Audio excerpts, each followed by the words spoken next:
বীরভূমের ছেলে সোহেল শেখ আমার সাথে আজ উপস্থিত। এসএসসি জিডিতে সিআইএসএফ পোস্টে সিলেক্টেড 106 নম্বর। অনেক অনেক অভিনন্দন সোহেল। কি মনে হচ্ছিল যখন ফাইনাল মেরিট থ্যাংক লিস্টে ইউ স্যার। নিজেকে দেখছো, নিজের নামটা আছে? হ্যাঁ স্যার, খুব ভালো লাগছে স্যার। প্রথমবার স্যার, আগে অনেক পরে এক্সাম দিয়েছি স্যার, ফাইনালি মেরিটে বাদ চলে গিয়েছিলাম। খুব ভালো লাগলো স্যার মেরিটের নাম দেখার পর। ভাবতে পারিনি স্যার সিআইএসএ পাবো, ভেবেছিলাম একটা ছোটখাটো পোস্ট পাবো, একটা ভেবেছিলাম বিএসএনএল আইটিভি পাবো ভেবেছিলাম। ইনশাল্লাহ সিআইএসএ পেয়েছি, আলহামদুলিল্লাহ। খুব ভালো করে তুমি সার্ভিস করো, এটা আমরা চাই সিআইএসএফ এ। বাড়িতে আব্বা মা নিশ্চয়ই খুব খুশি। খুব খুশি স্যার, খুব খুশি। আমাদের আমাদের মানে কেউ আমাদের সার্ভিস করে না আমাদের বংশতে, আমি প্রথম পেয়েছি, তুমি আমাদের খুব গর্বের ব্যাপার। ইয়েস, আপকামিং ফিউচার জেনারেশনে যাবে, কোনো অসুবিধা নেই। সোহেল, তুমি স্যার, বলো, পুরো প্রিপারেশন ব্রেকডাউন করো, তুমি আমাকে কিভাবে চিনেছিলে? স্যার প্রথম আপনার নাম শুনেছিলাম স্যার। আপনি মানে একটা কোয়েশ্চেন মানে করেন, ইতিহাস বা কোনো সংবিধান কোয়েশ্চেন করেন, তার সঙ্গে সঙ্গে আরো 4-5টা কোয়েশ্চেন করেন। মানে প্রথম প্রথম দেখতাম, বুঝতে পারতাম না। মানে প্রথম ডাব্লিউবি এক্সাম দিই 2021 সালে, নিয়ে 1 নম্বরের জন্য প্রিলিতে বাদ চলে গেছে। তারপরে স্যার আপনার ইতিহাসের ক্লাস ছিল, মানে মানে 27-28টা মতো ক্লাস ছিল। তারপরে স্যার একটা মাস্টার ক্লাস বলে একটা করেছিলেন স্যার, সে মুঘল সুলতান যুগের একটা ক্লাস করেছিলেন। ওই ক্লাসগুলো আমি মানে খাতায় সুন্দরভাবে নোট করেছিলাম, সুন্দরভাবে তারপরে পড়েছিলাম। নিয়ে একটু ইতিহাসের পড়ার সময় একটা ধারণা পেয়েছিলাম, আর পলিটিটা আপনার দেখেছিলাম, মানে আপনার ক্লাসটা দেখার পর একটা ধারণা পেয়েছিলাম কি এরকম ভাবে আমাকে পড়তে হবে। আর যাক, আপনার মানে প্রতিটা কথা, খুব প্রতিটা কথা আপনার মানে নোট করেছিলাম আমি সুন্দরভাবে। আরে বাহ, খুব ভালো তো। তুমি স্যার, তার তার বলো স্যার বলো বলো। বলছি তারপরে স্যার মানে কোনো এক্সাম দিতাম আর দিতাম, ধরুন তারপরে এসএসসি জিডি এক্সাম দিয়েছি, তারপরে কলকাতা পুলিশের এক্সাম দিয়েছি, ওটা ফাইনাল মেরিটে বাদ চলে গেছিলাম ওটা। তারপরে ইতিহাস আর সংবিধান কোশ্চেন আমার খুব একটা মানে আটকায়নি, আর মানে চলে গেছে। যাক, খুব ভালো লাগলো যে তোমাদের মতো ছেলে মেয়েদের হেল্প করতে পেরেছি। আব্বা আমাকে বলবে যেমন একজন স্যার আছে, দোয়া করবে আমার জন্য। স্যার বলেছি স্যার, জানে স্যার। এবারে তুমি বলো, নতুন কোনো ছেলে মেয়ে সে প্রিপারেশন শুরু করছে বা করবে, এরকম ডিসিশন নিচ্ছে, সে বুঝতে পারছে না যে কিভাবে শুরু করবে, তো তাদের উদ্দেশ্যে তোমার সাজেশন, একদম সৎ পরামর্শ। হ্যাঁ আমি স্যার মানে যে আমার সিনিয়র যে আমার যে জুনিয়র যে মানে ইয়ে আছে, আমার ভাই আছে, আমার রিলেটিভের মধ্যে হচ্ছে, তাদেরকেও বলেছি হ্যাঁ আপনার ক্লাস করতে বলেছি। বলেছি চ্যাপ্টার ভিত্তিক কমসে কম ক্লাসটা করে, তারপর জিকে যে মানে প্লে লিস্ট আছে আপনার, হচ্ছে পুরোনো প্লে লিস্ট আছে, অনেক প্লে লিস্ট আছে, ওগুলো একটা একটা করে প্রতিদিন যে করে, তার জিকে মানে অনেক ইম্প্রুভমেন্ট হবে তার। অ্যাকচুয়ালি অনেক ছেলে মেয়ে আমি জানে বলেছি। না এই সোর্সটা। কেউ হ্যাঁ যদি স্যার। আমার 21 সাল, 22 সাল, 23 সাল, 24 সাল, 25 সাল এই পুরো প্লে হ্যাঁ লিস্ট বছর ধরে কমপ্লিট করে না, তার আর কোনো জিকেই পড়া লাগবে না, কারণ ওতে এত কোশ্চেন করানো হয়ে গেছে। হ্যাঁ স্যার, না আপনার মানে যখনই জিকে দেখি তখনই মানে মনে হয় না যে এটা পুরোনো জিকে কিংবা এটা নতুন জিকে, মানে কোনো আলাদা পাওয়া যায় না। মানে আপনি প্রথমে যা পড়িয়েছিলেন ধরেন, মানে প্রথমে যে এরকম অ্যানালিসিস করতেন একটা কোশ্চেনের সঙ্গে সঙ্গে আরো ধরেন 5টা অ্যানালিসিস করতেন, এখন আপনার সেম অ্যানালিসিস, ওটা খুব ভালো লাগে আমার। দেখ, আর করেছিলাম অনেক অ্যানালিসিস করেছিলাম।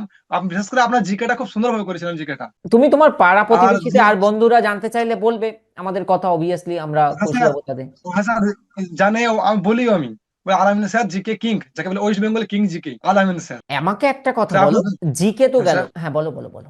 বলুন স্যার। জিকের পাশাপাশি ম্যাথস আর জিআই এর মধ্যে সবচেয়ে বেশি স্কোর কোনটাতে এসছে? আমার রিজনিংটাতে স্কোর ভালো হয়েছে, 40-40 পেয়েছি আমি। বাহ, 20-20। হ্যাঁ, কুড়িতে 20 পেয়েছি রিজনিং এ। আরে বাহ, কেমন প্র্যাকটিস করেছিলে? হ্যাঁ স্যার, রিজনিং ম্যাথ দুটো সমতুল্য আমি প্র্যাকটিস করেছিলাম, কিন্তু যখন মানে মক টেস্ট যখন দিতাম তখন আমার ম্যাথে তখন ভালো আসতো, আর রিজনিং একটু কম আসতো। এক্সাম হলে আমার 40-40 পুরো এসেছে। আর এসএসসি ম্যাথ জিডিতে ধরেন আসলে একটা খুব বেশি হয়েছিল না। কঠিন রিজনিং হয় না, কেউ যদি পুরো ভালো করে শিখে না। যায় না, ও আরামসে করে দিতে হ্যাঁ। পারবে পুরোটা। হ্যাঁ। আমাকে এবারে তুমি তোমার স্টাডি রুটিনটা শেয়ার করো, একজন নতুন ছেলে মেয়ে একটা আইডিয়া পাবে যে দিনে কখন উঠতে হ্যাঁ। হবে, কত সময় সকালে পড়তে হবে, কখন গ্রাউন্ড করতে হবে, কখন ঘুমাতে হবে, রাতে কখন পড়তে হবে।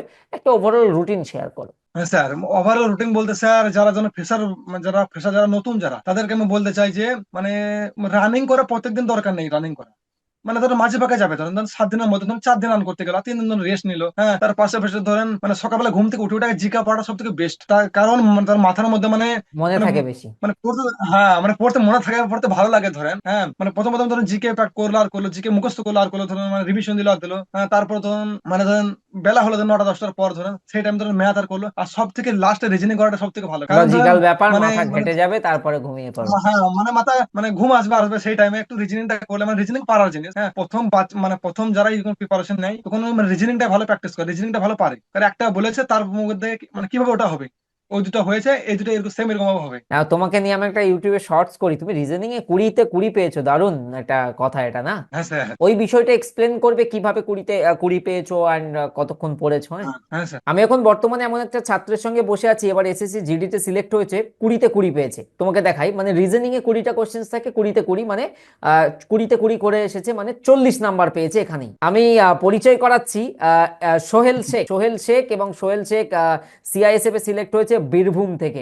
সোহেল, বলো কি বলতে চাও, ইউটিউব অডিয়েন্স শুনছে তোমাকে। হ্যাঁ স্যার, আমি রিজনিং এ চল্লিশ পেয়েছি আলহামদুলিল্লাহ, এসএসসি জিডি দারুণ তে। খুশির খবর, ফাইনালি সিআইএসএফ, সিআইএসএফ তোমার ড্রিম ছিল তুমি বলেছো। হ্যাঁ তো আজকে আমি অনেকগুলো সাকসেস স্টোরি রেকর্ড করলাম, তো ম্যাক্সিমাম ছেলেমেয়ের মেসেজ এটাই, বা ম্যাক্সিমাম ছেলেমেয়ে দেখো এটাই বলেছে, স্যার আপনার যখন জিকে এক্সপ্রেস আমি করেছি নোট ডাউন করেছি। ইভেন এমন একটা ছাত্র বা ছাত্রীকে পেয়েছি যে বলছে, স্যার আপনার জিকে এক্সপ্রেস আমি যখন খাতাতে নোট করেছি, সেই খাতাটা আবার ভাই বোন বা পাড়ার অন্য কাউকে আমি দিয়েছি, হ্যাঁ প্রতিটা ক্লাস। আর তুমি আচ্ছা। যেমনটা আমাকে বলছিলে যে কেউ যদি প্রিভিয়াস আমার জিকে এক্সপ্রেস এর প্লেলিস্ট গুলো কমপ্লিট করে না, তার জিকের আচ্ছা। বেস্ট একটা কিন্তু হ্যাঁ স্যার, বেস্ট প্র্যাকটিস হবে, মানে মানে প্রত্যেক দিন যদি সে মানে ওটাই রেগুলার করে, যদি তার মনের মধ্যে একটা বুঝতে পারবে না আমি পড়েছি। আর ধরেন মানে সব দিন তো সব সাবজেক্ট মানে রিভিশন করা তো সম্ভব না। হ্যাঁ, মানে আপনি যখন মানে ক্লাস করতেন পলিটির একটা ক্লাস করাছেন, তখন আপনার ক্লাস করতে করতে ক্লাসটা অফ করে দিতাম।